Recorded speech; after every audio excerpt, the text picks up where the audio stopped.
Hey, and welcome back to the number one podcast in the world, the Cellarcast, episode 108. I'm recording this. I was going to record this way earlier, but I got super sucked into Wendigoon videos. I've been watching Wendigoon all day, and some other kind of true crimey, spooky YouTubers. I get into one of those moods every now and again where I just get super pulled into that stuff. It's not my cup of tea all the time, but with certain stories I find it pretty fascinating. If you don't know Wendigoon, he's this fella. He's got I think he's like Appalachian, which is fun. I feel like I can't think of another YouTuber who is so distinctly Appalachian in my mind than him. He makes this. His channel is, I guess I would call it scary spooky. It kind of focuses on spooky topics from fictional to non-fictional. He's got things on, I think some of his most viewed videos are like iceberg videos, where like here's a bunch of things from here's a kind of a spooky topic, and then we're gonna go from the really well known to the really obscure kind of things. So stuff on like ARGs and this fictional horror stuff, but also things like I think he has a video on the back rooms or something. I've become drastically less interested in ARGs and stuff like that since in the last couple of years. I much prefer nonfiction, I guess. Real stuff, true. I wouldn't even call it true crime, because I'm not super. Sometimes it's interesting to hear about a true crime case, but really, what his channel has a lot of that I've discovered today really captivates me is missing persons cases. Yeah, missing persons cases. Specifically, like a murder. It's like, okay, I mean, It can be interesting, especially if it's some very strange kind of out there thing. But I feel like people who get really into, really into true crime, serial killer murder thing, there's a weird vibe with it where I'm like, I don't know. I ended up watching a video from someone. It was like it was like creepy Reddit post icebergs or something, and it was like the deepest level. And it's like an hour-long video or 3 hours. It's something ridiculous. And it got to just like a weird point where, you're like, oh, Reddit posts, how weird is it? And the first one, sorry to just, toss some bombshells in here, but it's about some like descriptions or what would you call it? What's the term? Testimonials. Basically like people who had committed sexual assaults talking about it. Like on Reddit, like very heavy, touchy stuff. And it's like, we're going to cut to Minecraft footage for B-roll. And I'm like, this is weird. I feel like this isn't treating it with a lot of respect. I feel like it's a little, I don't know. It's a little like, ooh, it's a little too entertainment-y at that point. I like the tone that Wendigoon sets on his channel for his true crime stuff, and specifically I mentioned the missing persons stuff because so the murder it can be like fine, that can be interesting, but at a certain point it's just, I don't know, it's just grisly, and I don't really want to hear about it, to be honest. Like, God, there's ones that I've watched that are like just going into way too much detail about the process of the murder and all these horrible things, and I'm like, why would you want to listen to this? This is just like, okay, it's too much, it's too much. It's weird, especially because I'm usually doing stuff in the background, like I'm playing a game or something, and I'm like, this feels weird, it feels a little depersonalizing. So he has all these videos on his channel about missing persons reported. What fascinates me so much about them is how strange they are. Like, yeah, a lot of these could be murders or kidnappings or something really gruesome, but the circumstances are so bizarre. So the first one that I watched was on, I want to say the most recent video he's got, which is just great. It's called the Yuba County 5, I believe. Like the scariest missing persons case I've ever talked about, the Yuba County 5, something like that, some kind of YouTube-y title. Really fascinating story of these five men from the 1950s who each had, some of them confirmed, some of them, iffy, especially by today's standards, learning disabilities, some kind of mental thing going on. Various different kinds. I think only 2 or 3 of them were actually diagnosed.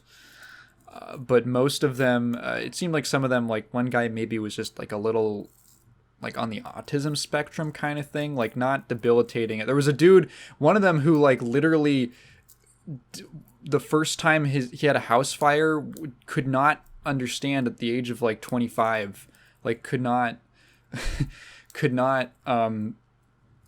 understand that it was a dangerous situation, like that kind of thing. Like, oh, this person needs a lot of help, compared to some dude who was like, oh, he's kind of shy, but like totally capable of surviving on his own kind of thing. But interesting mix of people. One guy, I believe, had paranoid schizophrenia, which the reason they were all brought together is because they were all part of this program called the Gateway Program in California, which is where Yuba County is, where this all happened. And he, so this guy specifically, when he'd entered the program, it allowed him to get medication and let him return to normalcy and helped him out. And he was like a success story for the program. And there was this weird case where all these guys, they went up to they were on a basketball team together that was part of this program. And they went up to go see like a UC Davis basketball game because they liked basketball, and they had a game of their own the next day. And then on the way back, despite the fact that it's just like a straight road, like impossible, like how would you get off course kind of thing, they disappeared, and they were found in these bizarre. This is in the winter up in and it's it's up near the more mountainous area of California where you actually get snow. And that so it's like snowing, it's in the winter. Their car is discovered, none of them are in there. And it was weird that it was abandoned because like it was one guy, it was his car and he loved this car. There's this huge search launched for them. They find some bodies, and it's all these weird details. That's like, it starts off like you kind of just assume, oh, these guys just, something happened. Did they walk in the woods or something? And that was the assumption at the time. That was like, oh, these slow guys is the word they would use back then. Well, they would use some harsher words back then, but nowadays what are considered harsher words.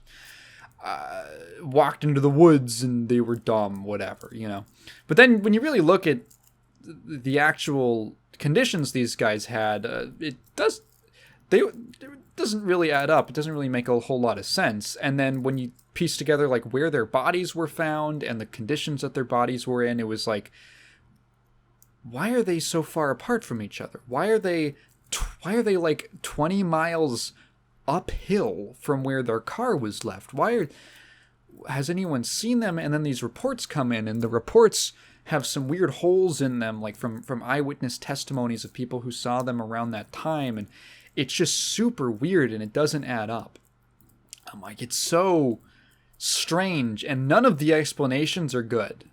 None of the explanations are happy at all. It is certain that all of them died, and this is back in the 60s, so it's basically like, yeah, unless someone who knows something comes forward, there's going to be no DNA evidence kind of thing. And then I stumbled, I was like, wow, that's a really, I don't know, it really captures the imagination. And I watched, he's got this series of videos based off of, it's called Missing 411. 411 in the US is like the information hotline. So it's basically missing information is what it means. And it's this series of missing persons stories that are, well, I say stories, but they're all real things that happened. Missing persons incidents that are all recorded by, well, not recorded, but collected by, I believe, one author, but it's probably like multiple people who are helping them out. And it's the reason that they're all grouped together is it's not just a list of missing persons. There's a very specific kind of list of criteria that these stories hit at least most of. So for one, all of them take place in North America. Most, if not all of them, take place in national parks.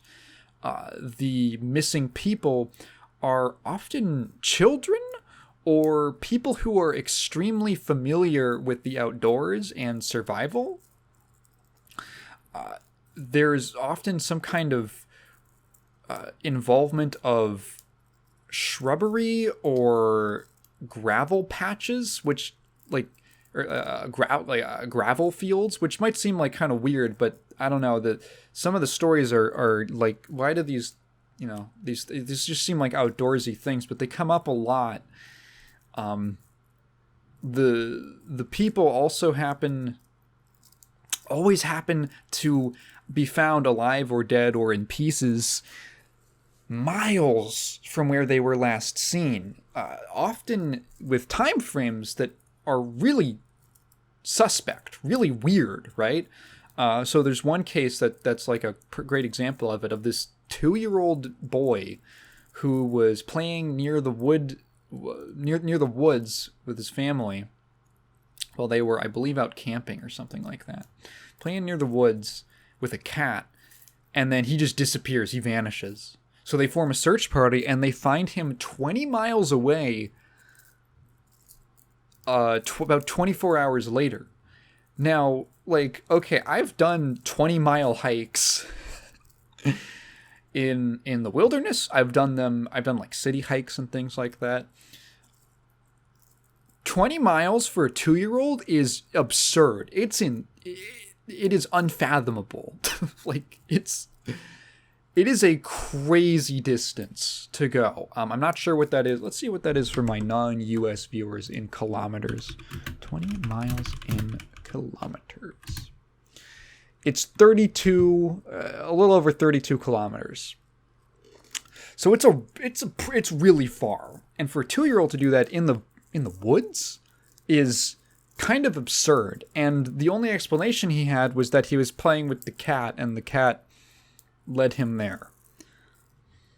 The only explanation that makes any kind of sense to me is that, like, because, well, it clearly wasn't a kidnapping case, because they found him, and it's really strange, but I guess this can happen. Apparently mountain lions can, if their cub dies, like female mountain lions, if one of their children dies, can do like a weird thing where they basically adopt a small creature of any species, and that's just their kid for a bit.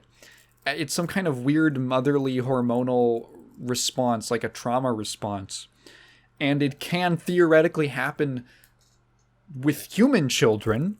So the only explanation that is like at all even plausible is that something like this happened and a mountain lion picked this 2-year-old up. But then still, to run like 20 miles in a day for like a wild animal, like, is it stopping to eat? Is it getting water? Like, what? It's so weird. There was one that hit particularly, or hit particularly home for me, because it was a Boy Scout related story, and it was this kid who, it was this kid. I want to say it was like his first Boy Scout camping trip, something like that. So I want to say he was probably like 11 or 12. It's like roughly the age that you can graduate from Cub Scouts into Boy Scouts. Well, now Scouts BSA, excuse me. which, if you're curious, stands for Scouts, Boy Scouts of America. I don't know whose idea that was. So it's like his first camping trip. It's like 12-year-old kid. He's there with his dad, which is very common for dad to be involved with the troop and all that.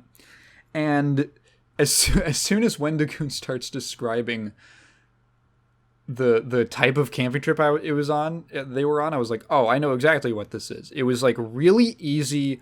It was car camping, which is it's not sleeping in your car. The name's a little misleading. It's camping right next to your car, essentially. Like the campsite is right next to the road or wherever you can get out of your car. And it's really easy, like beginner camping. Like you set up right by it. You don't have to trek to the campsite and then set up camp. That means that you don't have to be very, diligent with packing stuff, because you can just kind of keep a bunch of it in the car. You don't have to haul stuff too far. And if you really need something, you can just go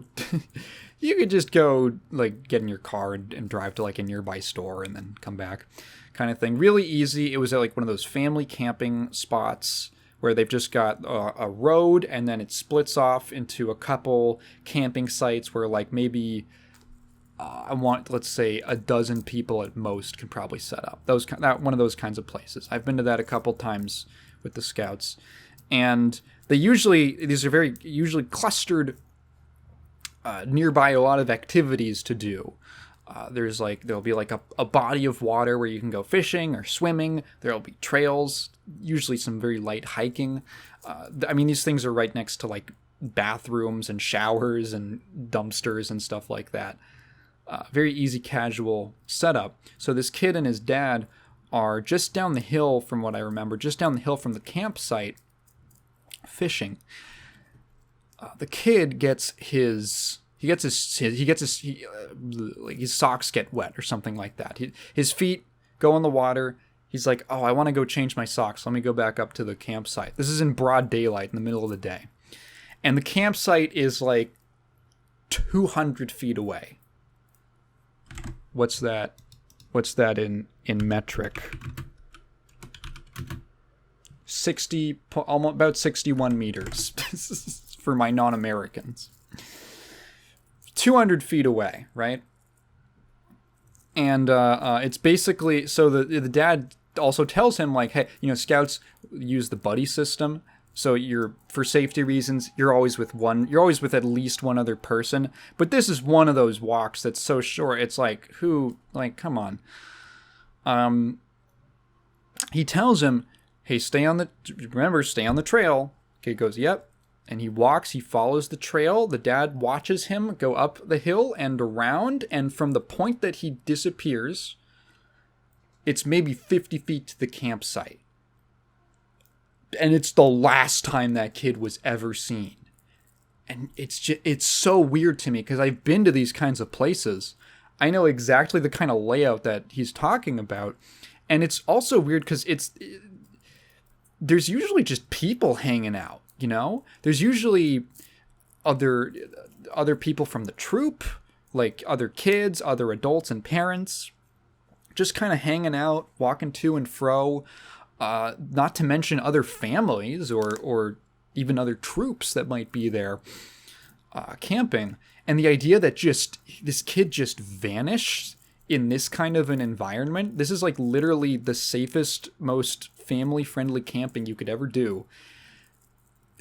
So close to what should have been other people in broad daylight is crazy. It's like, what the fuck happened? And the only thing they ever found of him, the only trace, was a few miles away in a field of gravel was one of his shoes, still wet with his, still wet socks inside of it.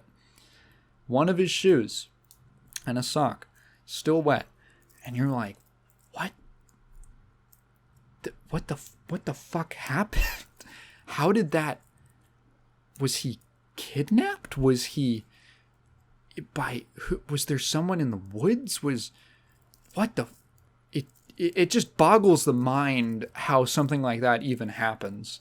And it's one of those, maybe it's not the most outstanding case in this, missing 411 collection, these records. But for me personally, having, like, I know I'm literally picturing, I've been to places that sound exactly like this. And like, how the fuck does that happen? Kind of thing. Weird, fascinating, has been captivating me for the whole day today is these strange missing persons reports. Because, like, how does a person... I mean, if a dead body turns up, it's usually, like... It's got to be pretty extreme to be a huge mystery. Of, like, there's certain cases where it's like, how did this person die, kind of thing.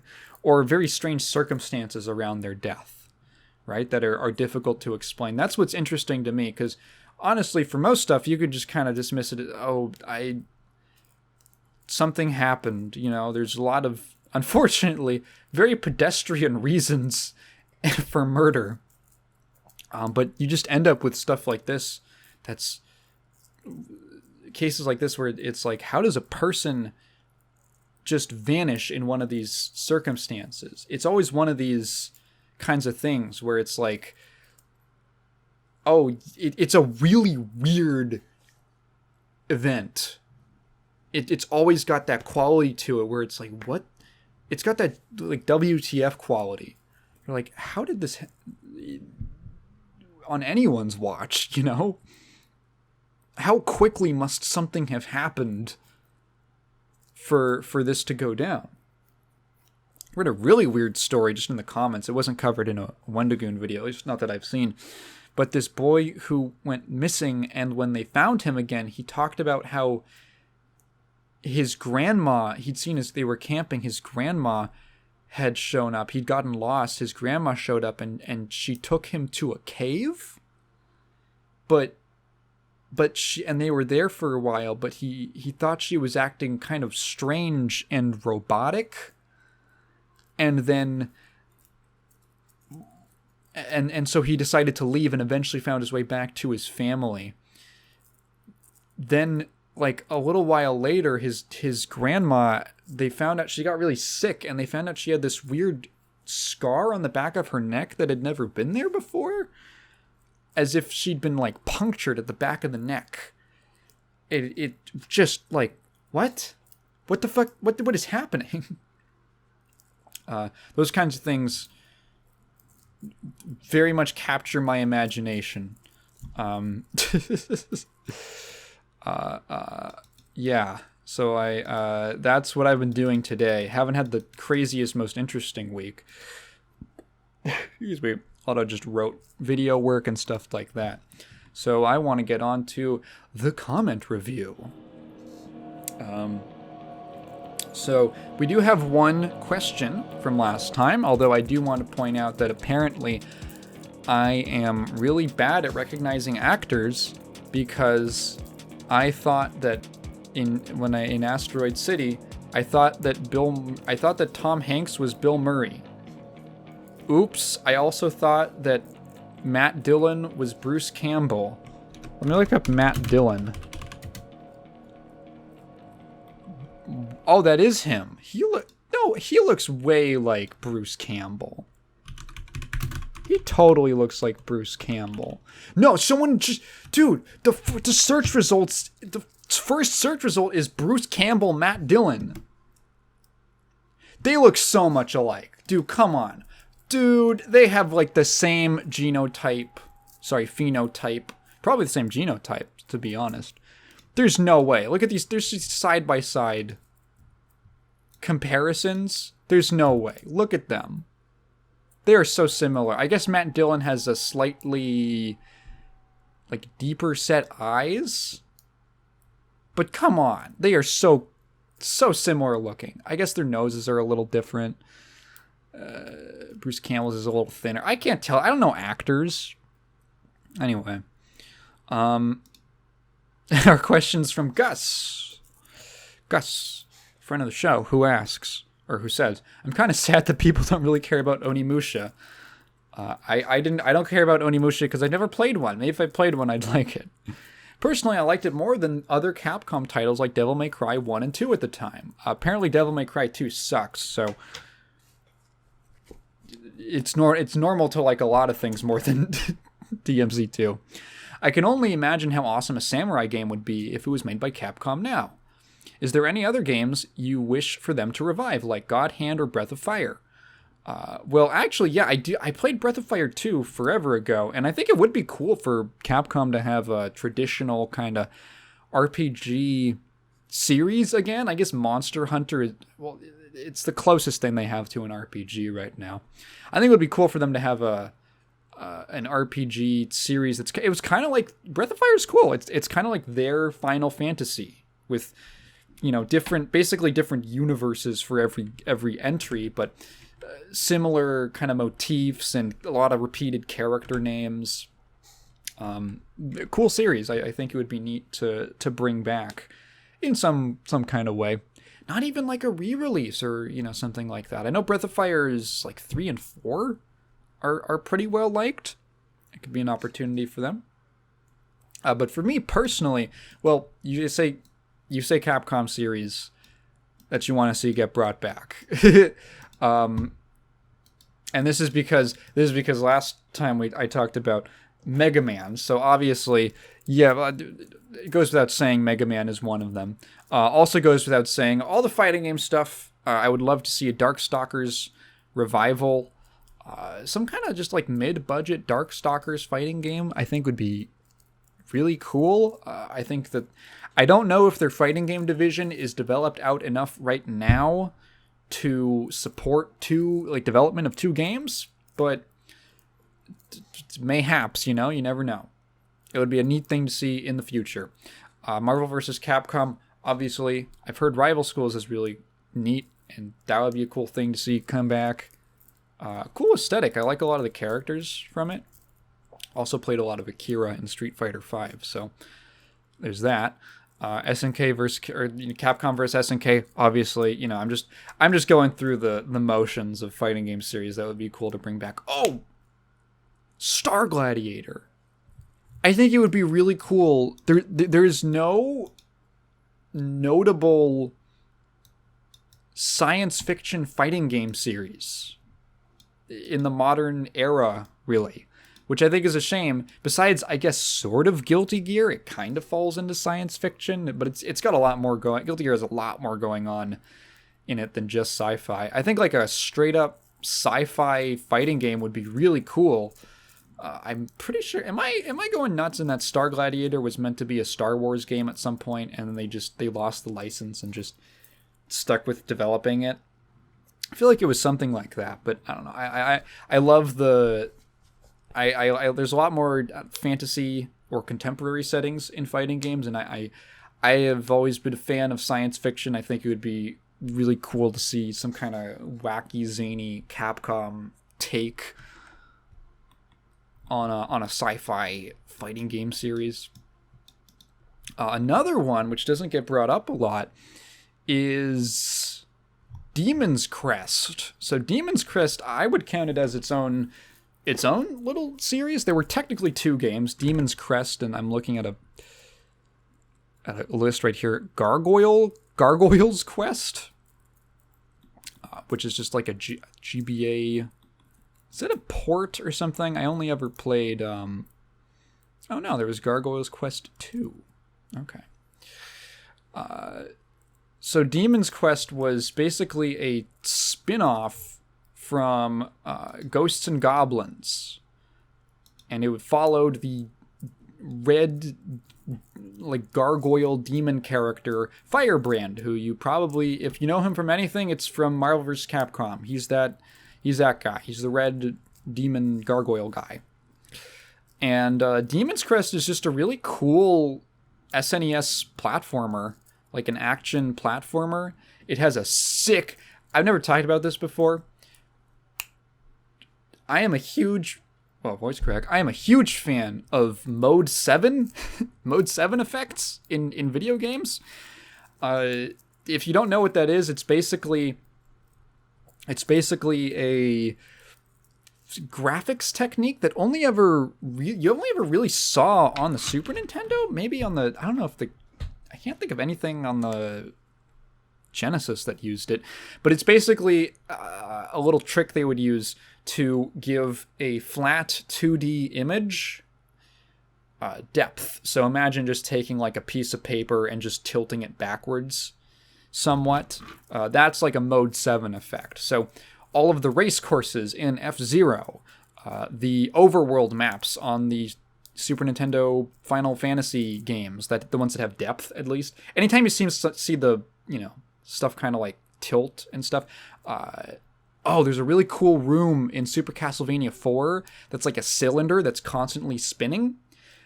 That's a Mode 7 effect. That's sort of faux 3D. They're doing some wacky stuff with the 2D sprites to get it to look, give it depth. I'm kind of surprised that it hasn't made a big comeback with, I guess it sort of has, but so there's just been this whole revival in recent years of older aesthetics from older games that were sort of products of just the hardware, like that PS1 sort of like wiggling effect on everything. That sort of made a comeback with games like Ultra Kill. Obviously, the pixel art style has been around for a while. It had a resurgence quite a while ago. Mode 7, I want to see that coming back. I feel like nowadays you usually see, if there's any kind of like pixel art depth thing that you see, it's usually it's just actually 3D, or it's a voxel based thing or something like that. I want to see some legit Mode 7 because I think it's a super cool effect. I have a big soft spot for it. And Demon's Crest has a really cool overworld map that you could fly around as Firebrand, and it's a whole Mode 7 thing. It's super neat. And it just, I don't know, it's a really cool aesthetic. I'm talking about Demon's Crest now specifically, not just Mode 7. Demon's Crest has a really cool aesthetic. I love playing as a gargoyle. I think gargoyles are cool. They're a cool fantasy creature. And I don't know, just playing as like this sort of demon. Also just kind of interesting to take a character who was like a boss, or not even, he was sort of a boss. I want to say he showed up as also a regular enemy at some points in Ghosts and Goblins. Taking that and making a whole game around him is really cool, and something that you didn't even see very much back then, and almost never today. Like, so rare and weird. Like, imagine if there was a Mario spin-off about, I don't know, like the Wigglers or something like that. Like, you're like, what? The Wigglers?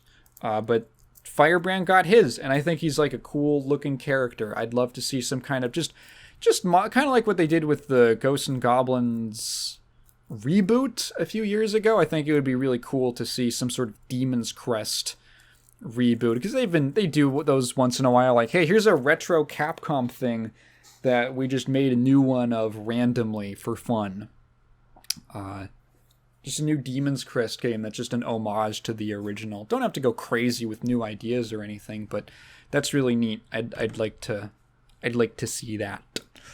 As of things other than that, things that I have like personal attachments to, not really anything else. I'm sure there's probably people who want to see what is Full House Kiss? Is this about Bob Saget? No, it's a shoujo romance anime, and it has a video game that Capcom did for the PS2. Huh. Okay. Yeah, that's my answer to that question. So next week I will probably be talking about the Barbie movie, because Kat and I, so originally, you've probably heard of it by now, but the Barbenheimer, it's so legit, it has its own Wikipedia page now. You can go look that up. That's a real thing. The Barbenheimer duel of the tones, I suppose. Barbie and Oppenheimer both releasing on the same day. at least in the US, July 21st, which happens to be our anniversary, our 2-year anniversary. So, of course, we have to go see Barbie. And she really wanted to do Oppenheimer as well. And then stuff happened, so we're probably not going to go see it just because schedules didn't work out. But we were going to do it, and she told me, she was like, oh, when we realized that we weren't going to be able to go see Oppenheimer in theaters on the same day, she was like, oh, I guess we won't get to see a 20-minute sex scene, which apparently is a thing in Oppenheimer. And in my mind, I try to think of like, okay, in a 3-hour movie, I guess you can take your time, right? But why would you need a 20-minute sex scene? And I'm going to put out my prediction right now for what it's going to be. So everyone who goes to see Oppenheimer, tell me if my theory, tell me how, if I'm on the money or not. I think that this is going to be like one of those moments where it's like, okay, it's, you know, in all those biopics where someone has to, the savant, like the main character, they have to see, you see this a lot in like music or artist biopics. They have to see something, and that's how they get the idea. They can't just think of something or pull together a bunch of random ideas of stuff that they find interesting, and then just kind of suddenly have an, oh, I should make a thing that's like that, which is, at least in my experience and talking to other creative people, what happens. You know, it has to be, well, we have to make it clear to the audience how they got the idea, so they have to like see a billboard or something like that. My theory is that Oppenheimer's going to go home to his 1940s wife, and they're gonna start having epic sex, and we're gonna get like a full frontal shot of like his penis going into her vagina, and then afterwards, after this like sex scene, we're gonna like hard cut after that to them post coitus in bed, and she's gonna say, that sex, Robbie, that sex was the bomb. And he's gonna do one of those things where we go, and he just kind of stares, and he does that like inspiration look, and then he's gonna rip the sheets off. He's gonna stomp out of bed, and he's gonna go over to the whiteboard that he's got in their bedroom, because he's a scientist, so he's always got a whiteboard around, and he's like, Martha, I don't know what her name is. I'm gonna say she's Martha.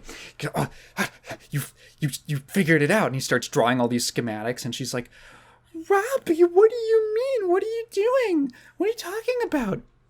And he's gonna go like, okay. And we have to break it down in terms that the audience can understand, because the audience is a bunch of dummies. He's gonna go, okay, imagine that my cock is a piston. She's like, a piston? He's like, stay with me, Martha.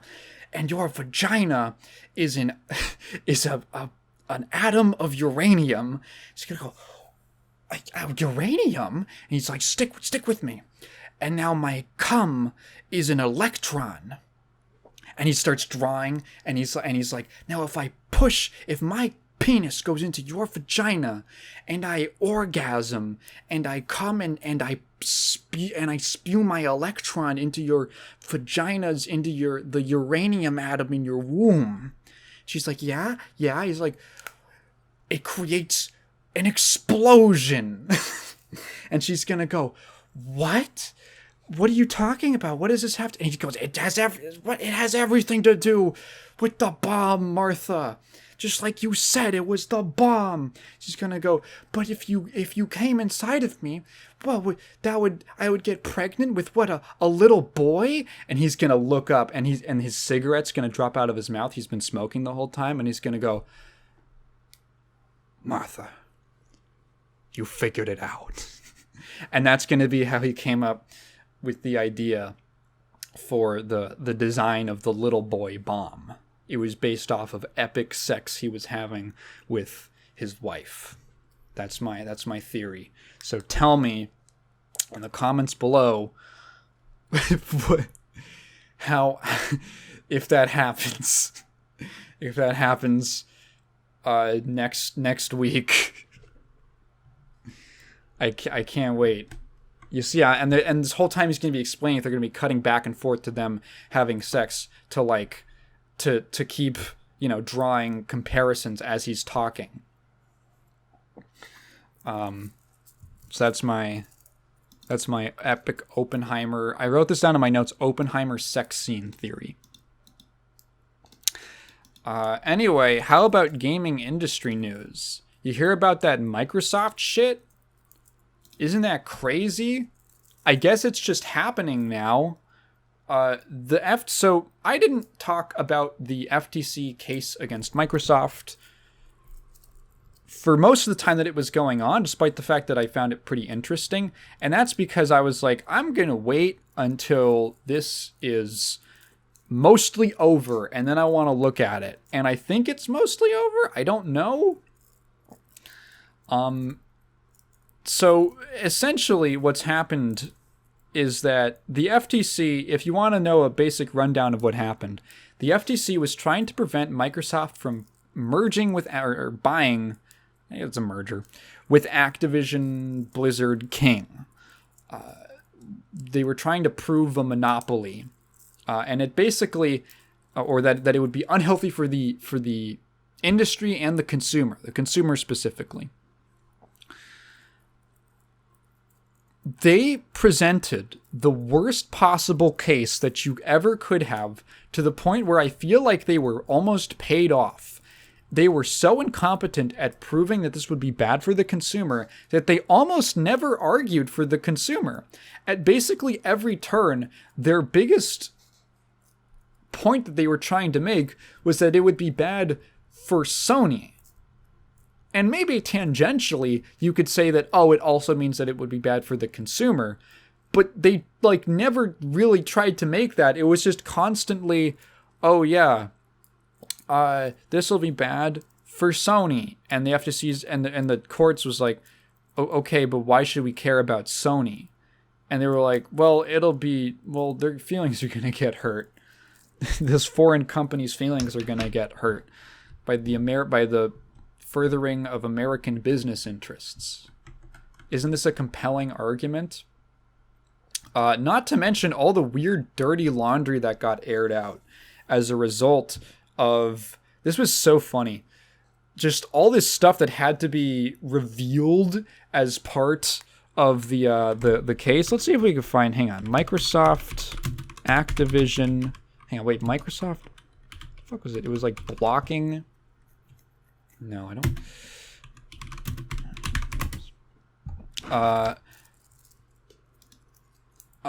Actually, there's a dirty laundry on both sides. Let's get some news. I should have... let's see. Here's a thing from... What the fuck is Fandom Wire? I have literally never heard of this. Microsoft wanted to hurt Sony so bad it blocked Starfield despite data predicting at least 10 million unit sales from PS5 owners. Let's see. As per court documents, Microsoft had forecast Starfield and Indiana Jones to sell 10... I guess some Indiana Jones... Yeah, this is a weird, fucked up website. Take all this with a grain of salt, because it seems weird. But I remember this story... I couldn't remember the specific details. To sell 10 million copies. So they expected to sell 10 million copies Starfield, New Bethesda, which they tried to acquire as part of this deal. Actually, no, which they own as part of that they already own. That was a different merger that they did a while, even more time ago. That's a weird way to say that. I'm hungry. I should probably eat before this. To sell 10 million copies had they been released on Sony's PS5 before the games became Xbox and PC exclusives. So there would have been some ridiculous amount of sales if they just allowed it to be multi-platform, which they would have profited off of because they still own Bethesda. But in order to further the what would you call it? Their own interests because of their own console, they, despite the fact that they kind of gave up, there's like a really embarrassing bit of the testimony where I think I want to say Phil Spencer said excuse me, Phil Spencer said we lost the console wars, which I mean everyone knew, but So despite the fact that their main business thing has been this Game Pass service deal, they've shifted less from being a console thing to a service provider, really. They still demanded that it be exclusive to things that they own, despite them kind of pulling out of that market. And them also being able to profit off of it being multi-platform. Just so, like, oh... oh man. Oh man. So the let's see, FTC versus, this is from 3 weeks ago. I'll just pull up random shit. This is from Windows Central. FTC versus Xbox. Sony uses revenue for Microsoft's games to block games from coming to Xbox.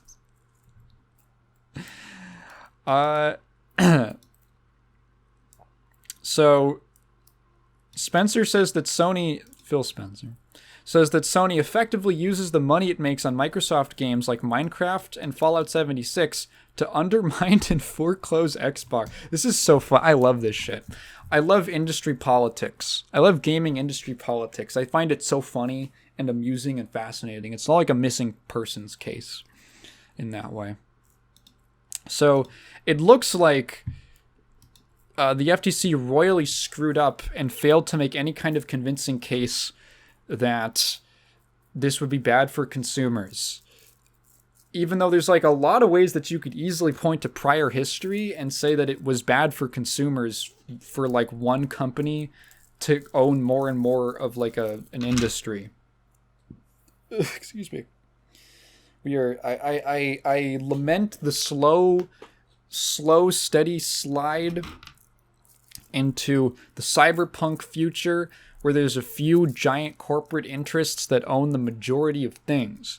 And obviously this is in like a pretty small, insubstantial way, like video games, you know? It's not the most important thing in the world. It's not like access to life-saving drugs kind of thing. But I mean, you know, it's the precedent of the times that's concerning. So I think I've said this way back when this thing first started, that personally, I don't think that this is a monopoly. I think it's extremely difficult. I've said it many times before. I think it's extremely difficult to get a monopoly in the games industry. It is probably one of the hardest industries to monopolize because of the way that it works. At the same time, I still don't think on principle that this should have gone through, because I prefer it if as many parts of the industry remain separate and not under the control of one conglomerate. I think that when that happens, when an organization, here's the problem, is that organizations and big collectives like this, these are machines with cogs and wheels and belts. And the more pieces there are to a machine, the more pieces there are to break or to wear down without anyone being aware of it, you know?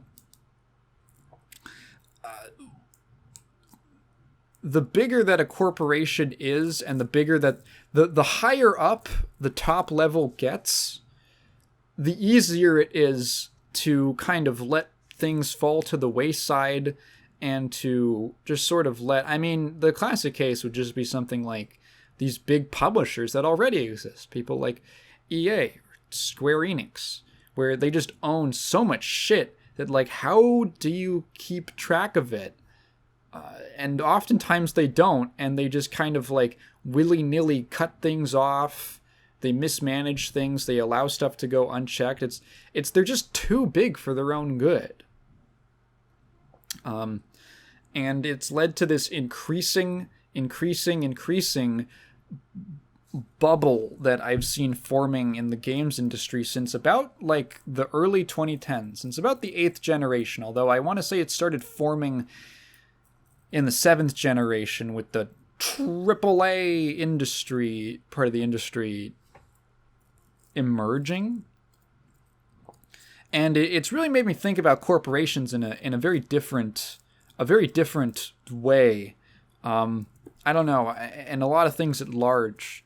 I feel like, okay, so there's a thing where when we talk about like bubbles bursting, I think like a good comparison point, a good metaphor is alligators. So alligators are pretty interesting because they're like dinosaurs. They are one of few creatures on Earth that is effectively immortal. Alligators do not die of old age. Technically, someone is going to come in here all smart and say, well, technically no one dies of old age. You die because of like a complicating fact, because like your cells deteriorate and like your organs fail and stuff like that. Like, yeah, I know. We just group all that, or you get an illness that you just can't beat because your immune system's too weak. I know that. We just group all that stuff under the natural effects of old age, right? Alligators are distinct in that sense where their cells, so pretty much most living things hit a point where their cells stop, basically begin the process of deteriorating very slowly over time, over its natural, until you fulfill your natural lifespan, right? Alligators don't do that. Alligators do not have, well, they have a common lifespan, but they don't have a point where they start slowly dying. Their physiologies work in this way where as long as they have enough energy to support their body's functions, they will continue to survive. And not only that, if they have enough energy in their environment to consume, to feed off of, they will actually grow. This is why you hear stories of massive, just Herculean alligators and crocodiles in various parts of the world that just hang out in riverways, like the mega crocs and stuff like that. Those are real and they're rare, but they do exist, and it's totally possible for an alligator or a crocodile, I'm use those interchangeably, to get to that size. The reason that alligators will die most often is because, again, not because their cells deteriorate and then like immune system problems or something. It's usually some kind of complicating factor. It's because of the fact that they're like in the wild and things happen, you know? They get into an accident, they get wounded. Sometimes it's because they get so big, and here's where a metaphor comes in. They get so big that there is not enough energy in their environment to support them. They literally collapse under their own weight and basically starve. Their muscles and their organs don't have enough energy to continue functioning or moving. They practically atrophy to death. And I think a lot of these kind of big corporations and a lot of these big business interests in the world today that own most of the stuff, they own most of the property, and the properties, you know. We can talk about fucking media franchises, but people who own important resources and important land. I think a lot of these people as like alligators, right? And at a certain point, you get so big that you collapse under your own weight, and that's the bubble popping. You own too many assets. It's impossible to keep up. The scale is so monumental that you can maybe expand the scope of like your management or something, but eventually just these little holes start to show up, these little cracks. Like the fall of the Roman Empire was not this big dramatic war or anything. The Roman Empire slowly dissolved over the course of a few hundred years because it became impossible to govern.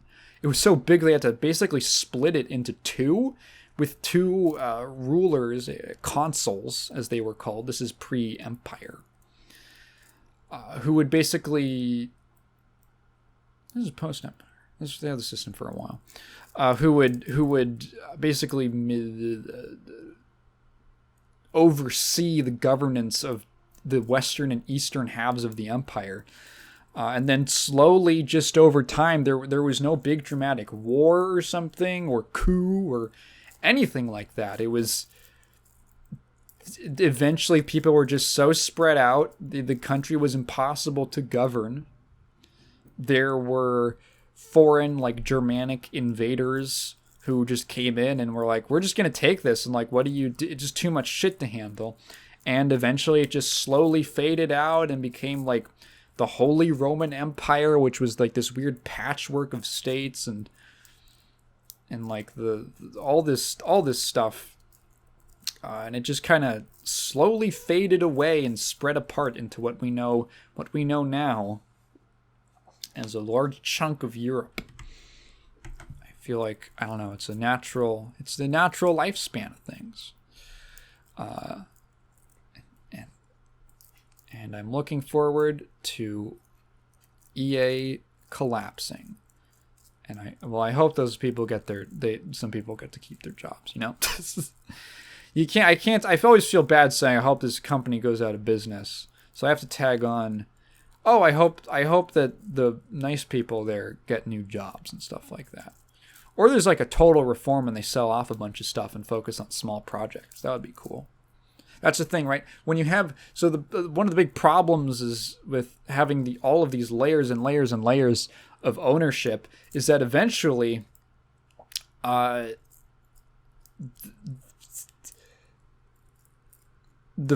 focus of like the individual dev team has so many eyes on top of it and like weird interests and clashing kind of motivations and probably a bunch of stupid internal politics going on, that I feel like it ends up hurting a lot of the major projects. Remember when Anthem spent like 5 years dicking around with concept art?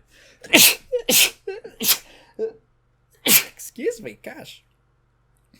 Remember when Anthem, that game from EA that you probably forgot about already, spent 5 years dicking around with concept art, and they were like, shit, we have to make a game. How does that happen? How does that happen? It happens when there's like no pressure because the company just forgot. They're like, hey, here's a bunch of money, and then they just turn around and forget about it for years, and there's no oversight. Yeah. So I don't look forward to a world where Microsoft owns Activision, Blizzard, and King all in one. I really don't look forward to it.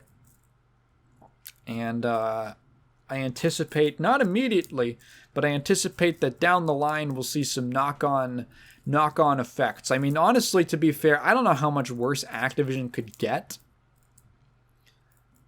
Who knows, honestly? Actually, maybe it'll get better. Maybe it'll get better. Activision and Blizzard will I don't know, figure some shit out. Hopefully someone competent who cares can get put in charge of leadership there. And not Bobby Kotick, who doesn't give a fuck about anything that he does. And Reminder threatened to kill his secretary that one time. Sorry, have her killed. Threatened to have his secretary killed. Because he's not going to do it himself. He can't even do his own murders. He has to like outsource it. That lazy bastard. Yeah. So it could get a lot worse. It could also get weirdly better. It could get unexpectedly better. I'm open to it. Who knows? Who knows? I want to talk about some movies we watched over the last week. So no Nickelodeon marathon. We decided to take another break from that. You know, this is, again, it's a marathon. It's not a sprint. So we're taking some water breaks. This is one of them. Kat wanted to watch the Winnie the Pooh movies. Now, I remember Winnie the Pooh growing up. Specifically, we watched all of, I guess you could call them the mainline films. What are the titles? I always get the titles mixed up. The Many Adventures of Winnie the Pooh from 1977. Pooh's Grand Adventure, The Search for Christopher Robin from 1997. Oh, that's funny. It's like an anniversary thing. And then the 2011 Winnie the Pooh film. Those are, I guess, the mainline ones. And there's a bunch of spin-offs and straight-to-DVD things, but these are the ones that I believe were released in theaters. And now I am not, what I realize, not super familiar with Winnie the Pooh. I want to say I had a book of it growing up. I want to have it's hard to grow up and not have something Winnie the Pooh related.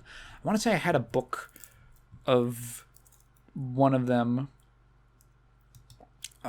growing up, but I can't. I don't really have any strong memories. I want to say I maybe saw a short or something like that, or something on TV, but this was my first real exposure to, like, you know, as an adult who can form proper memories, to the Winnie the Pooh films, at the very least.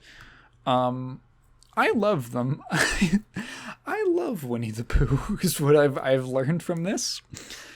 So I'll talk about the original film, 1977, The Many Adventures of Winnie the Pooh. Now, the reason it's called that is because, well, calling it a film is a little funny. It's technically like an anthology movie.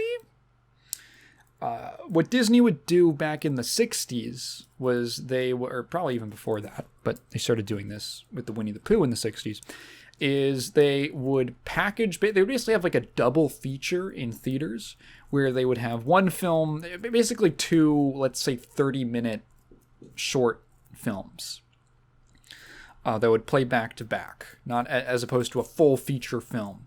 So they produced from the 1960 something. Let me see if I can just grab like the production. I can't find the thing.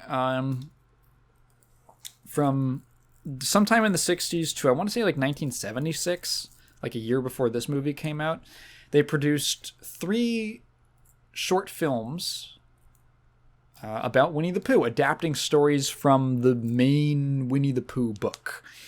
And afterwards, after they were all out, I think it was like right after Walt Disney died, the man died.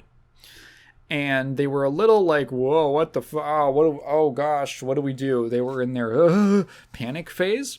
So I think because it was easy, they basically took these 3 different shorts that they'd made and they put them together into what is essentially an anthology movie at a full feature length of an astounding 74 minutes.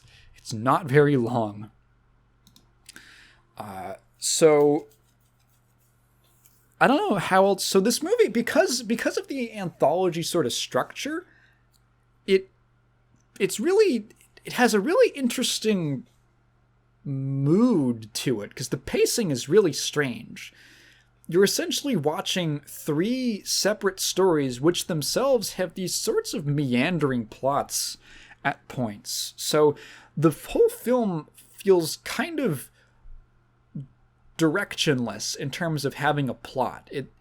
It's a very mood movie in that sense. And when I say directionless, I don't mean that in a bad way at all, because wherever it goes in a lot of different directions, but they're all very enjoyable. I was surprised at how funny, like genuinely funny, some of the bits and gags were. Pooh himself has some very funny lines in this, of sort of witty dialogue. And then on top of that, just, I don't know, there's this kind of tone of just this very easygoing, relaxed tone of these are, what I describe it as, it's like American Psycho. So I've not seen American Psycho, nor have I read the book, but I read a quote the other day from the guy who wrote the book American Psycho, whose name escapes me. And apparently, I know the premise of the book and the movie, because it's impossible not to.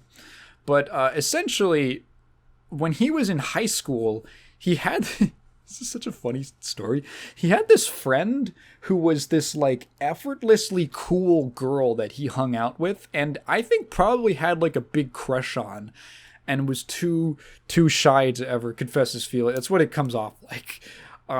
And the way that he described her, what he found so fascinating about her is that there was nothing like particularly, there was no big event in her life that became the center point. Like, he wanted to write about someone who was like her, where there wasn't a big thing that happened that was like, oh, this big incident that, you know, most stories will center around, that are around like typical people, you know, something incredible happens to them. He wanted to write about a person who was like her, who just had a cool, interesting life, or was an interesting person, and not a specific particular event, but just what their life is like. I'm repeating myself a bit, forgive me. And that influenced the structure of American Psycho, where there isn't like a big inciting incident or something like that. There isn't a traditional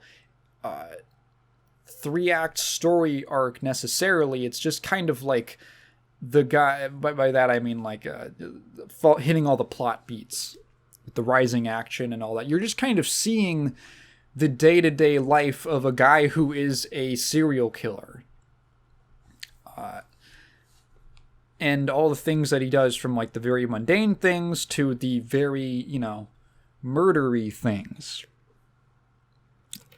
And that's what Winnie the Pooh reminds me a lot of, is, yeah, there's like little episodes that happen, but it doesn't really, there aren't all of these plot points that get set up that then pay off in this big crescendo after this big rising action into some climax. It's just like, well, there's a little story about what's the first one about? What's the first one about? Oh, it's Winnie the Pooh, and he's looking for food. He's looking for food, and then he's going to look for food. Oh, he's looking at the honey tree. He's trying to get the honey tree, and he's like, oh, I couldn't get the honey. Oh, bees chased me. And then something else happens. There's so much of that in this movie. It's just, and then something else just kind of happens. I love the very blustery day, which is just about a really windy day, and how, oh no, Owl's house got in the tree got turned over, and just all these little hijinks and borderline slapstick with characters like Piglet, tiny little Piglet getting tossed around in the wind, and then something else happens. Oh, there's a flood, and then they have to deal with the flood, and then a thing happens, and then like, yeah, there's like a little plot point that wraps back around, but it's like, oh, that's like the middle of the movie, and then another thing happens, and then he meets Tigger, and then it's like, what? And then it's snowing, and then Tigger gets stuck in a tree, and it's so laid back and casual and relaxed and very spaced out. And it's just so pleasant. Like, I'm not going to deny the fact that it's just really cute. I love Pooh Bear. I love him. He's probably my favorite. Cat likes Rabbit. I like Pooh Bear. I also like Piglet because he's a whimsical little guy. But I don't know, Pooh Bear, he's just kind of like he kind of just, I don't know, he reminds me a lot of like an old man. He reminds me of like an old man who's just like, oh, could you spare a smackaroo of honey? Okay, I guess, do you have any? Oh, I'm walking around, I'm Pooh Bear. I love the fact that he's kind of dumb, and he's a little stuffed toy, and he can't really think about things that well, and he's got to sit down, he has to do a little thinking pose and come up with something. He's got a he doesn't pass the mirror test. I don't think any of the animals do. They look at mirrors, which is so funny because they all have mirrors in their houses. but they look in the mirror and they think it's another person staring at them, and they treat them like that. There's a very weird segment in the middle where Pooh Bear falls asleep and has this long dream, this really long segment where he's being not really tormented, but sort of just spooked around by a bunch of, it's all like the pink elephant scene from Dumbo, where he's been warned about like the Heffalump and the weasels and how they're gonna steal his honey. And he's like, oh, they're gonna steal my honey. I don't know. It's just got this. It's a vibe movie. To be very zoomer about it, it's a really vibey movie. You just kind of put it on and you have a good time. And then I don't know what happened. I feel like I feel the need to reiterate this, but I'm not a very I don't get moved to tears by media very often, super rarely. I'm trying to I think like the Before movies did that to me, but outside of that, it's like nothing. Like, I'm trying to think of something before that. I literally can't think of anything past the age of 10, maybe. For some reason, The Many Adventures of Winnie the Pooh moved me to tears. And it's like this scene at the end where Rabbit can't stand Tigger. He can't stand Tigger. I think I always got associated with Tigger for some reason as a kid, because my name is Tigan and it sounds like tiger. So anything tiger related, other little kids would be, you, that kind of thing. So I guess I have also a little fondness for Tigger. I also like that he's a goofy guy. This whole story about Rabbit trying to lose Tigger and make sure that Tigger gets lost to demoralize him from ever hopping around again, because Rabbit is super annoyed that Tigger hops around a lot, and then he gets his way in the end and Tigger is all sad and he feels bad, and everyone kind of he feels really guilty. No one forces him into it, but he feels really guilty and kind of like an asshole, which he is. And eventually he convinces Tigger that it's okay to bounce again. And Tigger encourages him to. And what I thought was funny is that you never see Rabbit bouncing, despite the fact that he's a bunny rabbit. And Tigger is telling him that he can bounce with him. And Rabbit's like, I can? And he says, yeah, you have the feet for it or something. He's got the big old rabbit feet for it. And Rabbit starts hopping up and down. And, oh, it's happening to me again. Oh, I can feel it coming on again. And for some reason, that just made me want to cry. It's just something inside of me went, oh. went, oh. And the ending of the movie is unbearably sweet. It's in a nice way, not in a manipulative way, in a way that feels meaningful and very substantial. Is it spoilers? But it's I don't know. I guess I'm spoiling The Many Adventures of Winnie the Pooh. So tap out if you cared a lot about that. But it's and I believe this part. So there's some interstitials that link together the shorts, and then that was animated after the shorts. As well as this ending sequence, and it's Winnie the Pooh and Christopher Robin at a location that they just describe as the Enchanted Place, and it's just this beautiful sunset scene in the 100-acre woods. And Christopher Robin is talking about how he's gonna have to go away for school soon, and it's like gently introducing kids to the idea of things changing and moving on, and Not as like a brutal of a way as like Toy Story 3, where it's like, I don't want to. Christopher Robin is leaving forever, and he's never telling them about it. He just stops one day. It's a lot more. It's just like, well, he's going to be gone for school in the afternoon, and you won't get to see him all day, kind of thing. And it's gently introducing kids to that kind of a concept.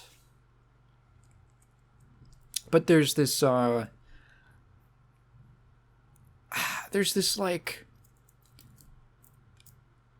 I'm trying not to cry, because even talking about it, it's one of those things that like gets really sentimental. It strikes at a very like core part of you. It's like, what would I describe it as? Is he basically promises that it, which one of them does it? I forget. Basically, they make an agreement that if Christopher Robin ever comes back, that Winnie the Pooh's always going to be there for him. Oh, can you hear it? Can you hear it in my voice? You try and watch this shit and not get a little emotional, dude. And something about it was like, oh, oh man, that hits him. Is my nose bleeding? No, it's not. My nose was bleeding earlier. That's like, oh man, I'm really feeling something. It reminds me a lot of, what am I thinking? It reminds me a lot of Calvin and Hobbes. I like Calvin and Hobbes a lot. I had a Calvin and Hobbes book growing up. Actually weirdly similar. Like Winnie the Pooh, there's always this implication that it's technically the stuffed animals that Christopher Robin is playing with, and these are like his imagination and stuff like that. And Calvin and Hobbes, that's also kind of the implication, and it's left up to, the magic is sort of left in there. It's never clarified specifically if Hobbes is actually a toy or something like that. But, yeah, weirdly similar setup. But, just this kind of like, what do I describe this as? This kind of like sweet whimsy of like childhood and like innocence and stuff.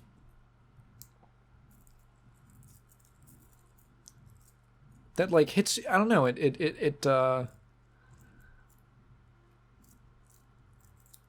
it's very touching. It's very sincere. And, fuck, I mean, even talking about it, you can hear me right now. I was not expecting to get as moved by Winnie the Pooh as I was. But yeah, it happened. And it's enough that even talking about it kind of has a similar effect on me. Really great. I really loved it. I also, one thing that I thought was kind of funny and charming, there's some weird fourth wall breaking that happens that I don't know if that was in the books at all, but it happens in the film where there is a narrator who kind of links things together and is talking over stuff, right? But there's points where like he and the characters will just talk to each other like they can hear him. And so you sort of, it kind of almost ties into that fantasy element of these are Christopher Robin's stories that he's telling with his animals, that they are like aware of the outside world and the fourth wall and stuff like that. And then also and the whole movie has it makes it very clear that like they're in a book and there are little illustrations in a book where they'll pull out and you can see words just next to them, and at some points they'll interact slightly with them, or the page will turn and they'll talk about going to the next page or being in the next chapter or something like that. Also something that comes up a lot in the 2011 movie, but it's for later.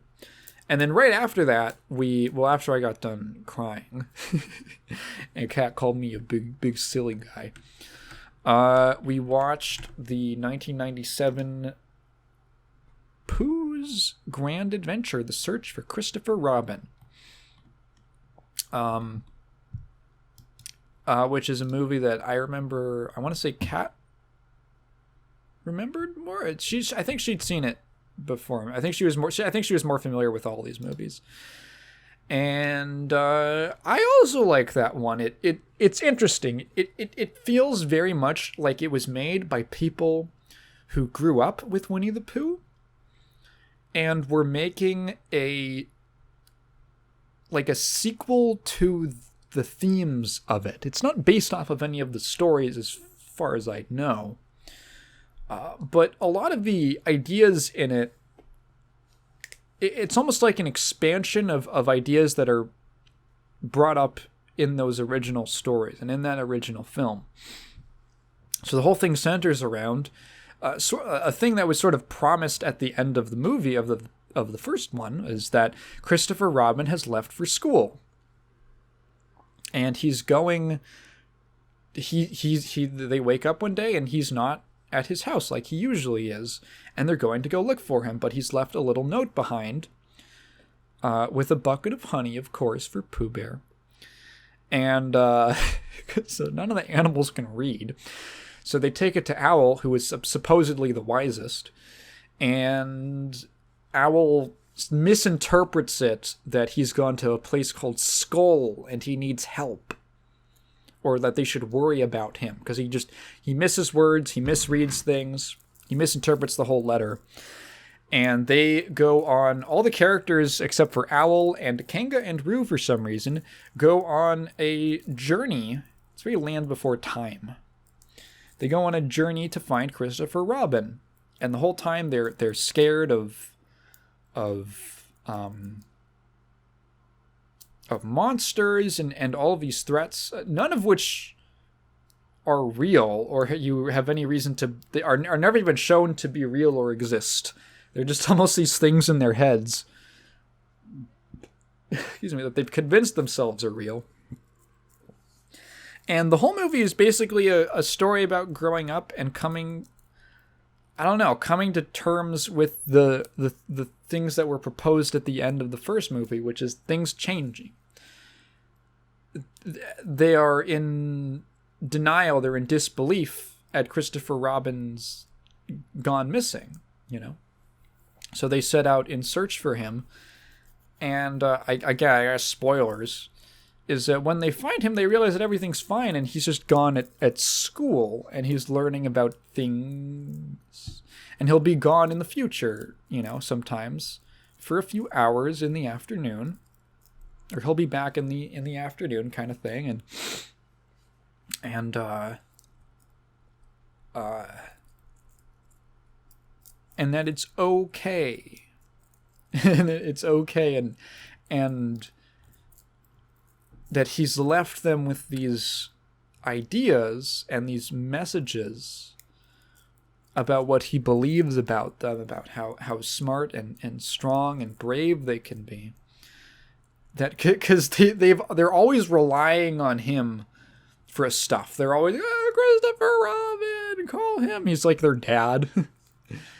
And he always comes in and he always knows what to do. So when he's gone, they have to rely on themselves. And there's these bits of character development for almost all of them. Eeyore doesn't get anything. My man Eeyore. I love Eeyore. My gloomy little donkey.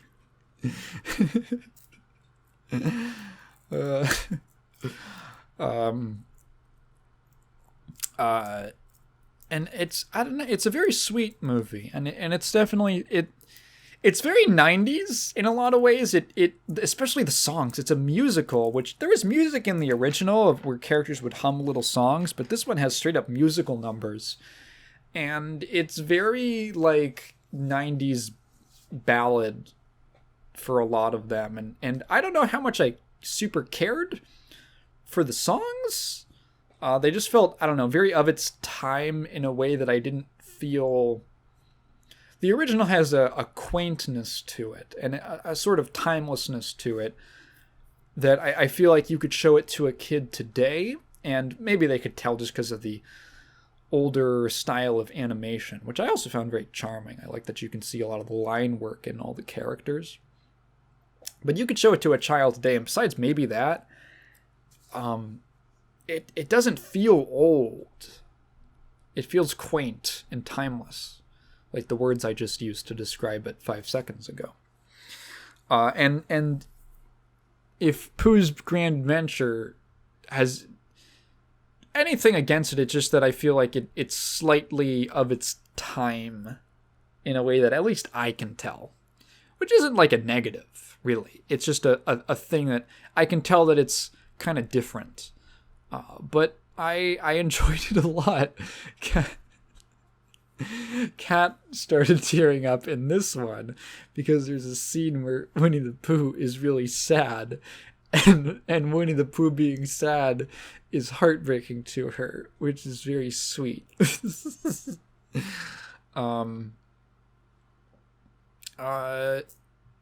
Yeah, it's also really short.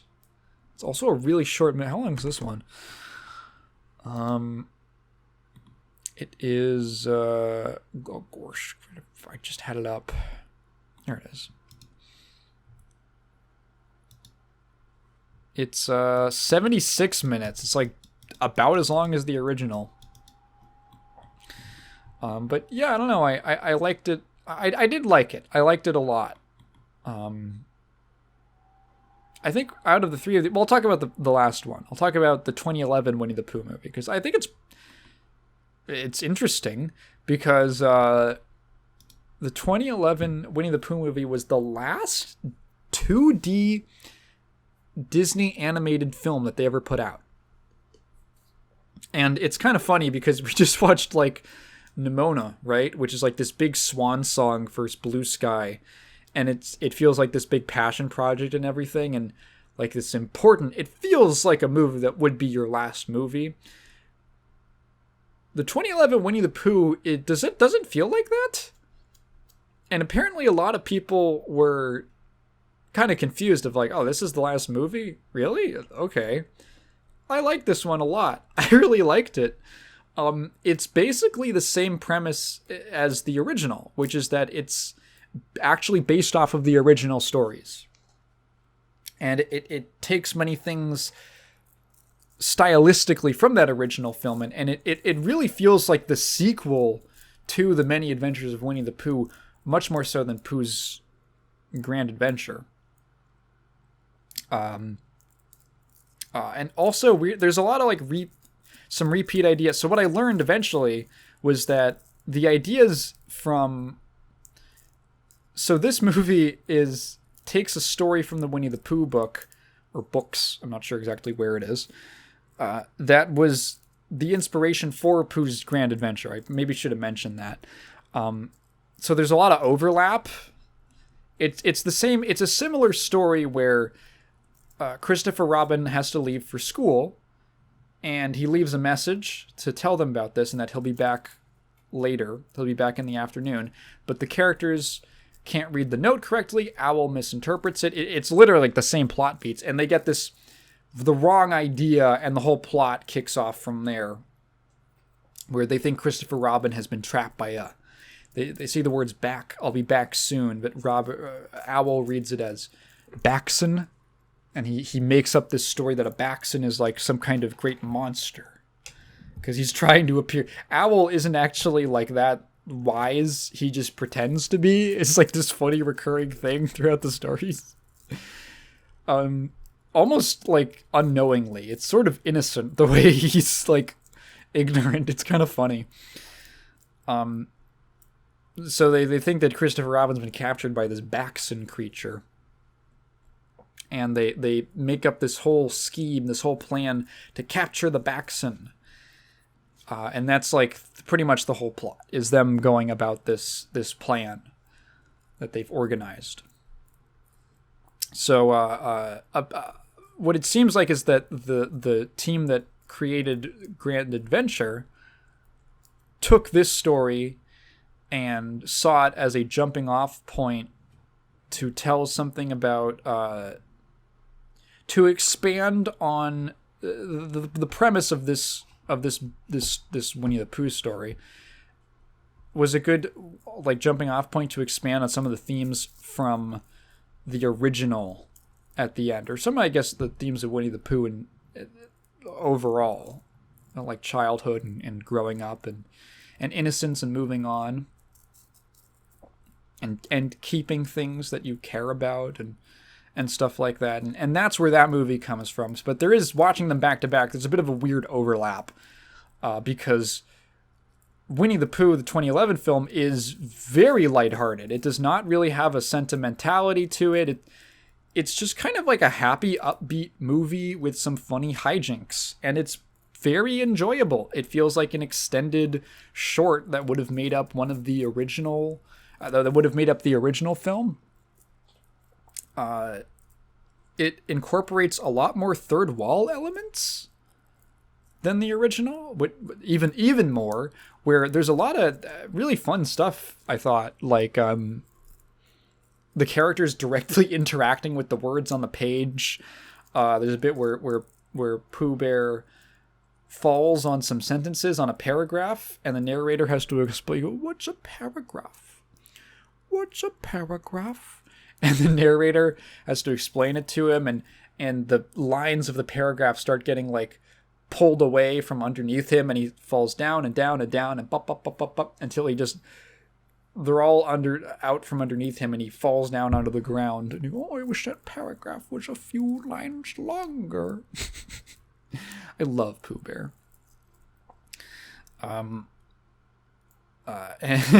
There's a lot of stuff like that in this movie, where characters directly interacting with letters and sentences and talking to the narrator, and it's pretty fun. Kat and I kind of both agree that we both really like that element, and I wish that sort of storybook interaction was, I don't know, I wish there was more stuff that did it, but at least it's like a unique thing to these films. There's really not a lot to say about it. It's very well animated. It's well voice acted. What's been weird is that, okay, specifically the voice... So obviously the voice casts for these movies have varied a lot, because the first one was in like the 60s, and this was 2011. So people like die and shit. So Rabbit's voice actor is the most notable one, where everyone else does a pretty good job of sounding alike and remaining pretty faithful to the original vision or like interpretations of the characters. I want to say my favorite voice cast probably is the original, but the 2011 one is really good. Rabbit's voice actor changes, and it's in every single one of these movies, and it's very noticeable. Apparently, The Grand Adventure was not released in theaters, but we watched it because it's the one that Kat likes. Peter Cullen is Eeyore. In that movie.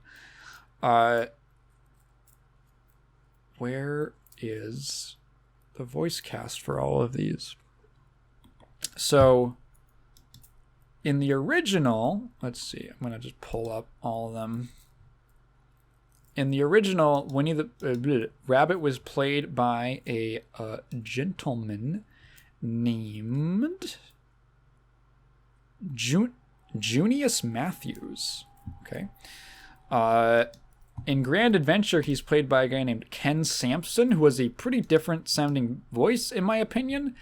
And then in the 2011 film, he's played by Tom Kenny. He's SpongeBob. Oh, fuck, I'm getting a call. Oh, shit. Okay, I just got off the phone with my grandfather. I guess I'm going to go see Oppenheimer. It's very convenient. Hey, apparently he told me he met Robert J. Oppenheimer. My grandfather's a very technologically involved guy. I don't know. He's had an interesting history in technology. And he saw Oppenheimer himself speak at Berkeley like a year before he died of lung cancer, which is kind of ironic given lung cancer is technically caused by radiation via smoking. Yeah, huh? That's cool. So I will tell you guys if the sex scene theory holds water, if it holds up. Anyway, what was I talking about? Oh yeah, Tom Kenny. Tom Kenny is Rabbit, and it's very noticeable for like half of the film. It's really hard to not hear Tom Kenny. He's just got one of those voices, you know? I love Tom Kenny. He seems like a tremendous guy. He seems super sweet and nice. But it is so hard to separate his voice from the character in a way that I find not distracting. About halfway through the movie, that kind of went away, but it did take 50% of a movie that is not very long to begin with. But the 2011 Winnie the Pooh, I want to say overall, it's like, what do I say about it? It's very pleasant. Maybe you could say pacing, I don't know. It's like, it's very leisurely. It's got that kind of, like the original. It's only one story. It's not a collection, but it's got that leisurely, and then another thing's going to happen. And this thing's going to happen. There's some legitimately, again, good jokes in it. There's some, a lot of like, I don't know. It's just more fun Winnie the Pooh stuff. I wish there was more stuff like it, adaptations. Maybe some of the other spin-offs are like that, or I think there was a television series or something like that, but yeah, just delightful. Yeah, really, I don't know, man. It's so, Winnie the Pooh has become a character who has been so commercialized and consumerized with like merchandising and stuff like that, that it's kind of weird to go and look at the original material and realize, oh, wow, there's like an incredible amount of heart and soul and love, like real love put into this stuff, into these stories. That it was there the whole time, and I'm just used to seeing a little Winnie the Pooh merchandise that it I don't know, in my mind makes it feel colder, you know what I mean? Makes it feel, when something gets overly commercialized, it feels cold to me. And this was a nice little warm, it was like a big warm hug. It was wonderful. I would recommend checking it out. Even if you got kids, oh my god, it's great. It's perfect. It's a great movie. Like young kids especially. Even as like an adult, I think you could probably enjoy it. We enjoyed it a lot. Although Kat is like a little baby in disguise. Kat's like Scrappy Doo in the Scooby-Doo live action film, where she's actually like a little baby. She's a little baby puppy. Piloting a human adult.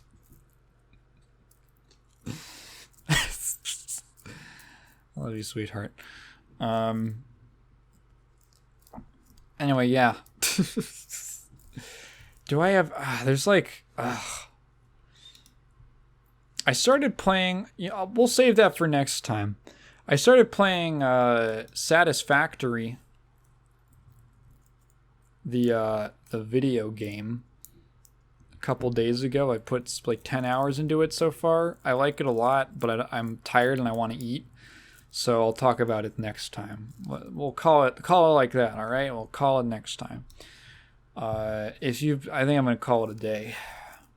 If you've been listening to me this so far, thank you for listening to me ramble. If you have a question, please leave it down in the comments below, but phrase it in the form of a question, because I'm not just going to read your thoughts out loud. I have a Patreon, and check out the main channel, and check out the clips channel, because I remembered to make the clips. Sometimes I just forget, or even goofier, I will render out all of the clips and then forget to upload them. Oopsie daisies. Yeah, check that out. So there's like literally 3 podcasts worth of clips that I have to catch up on. So those are gonna be scheduled to come out in the coming days. So check that out. Check out the last video on the main channel about Ligbit games. And I'm gonna go make like a ham and cheese melt. Goodbye.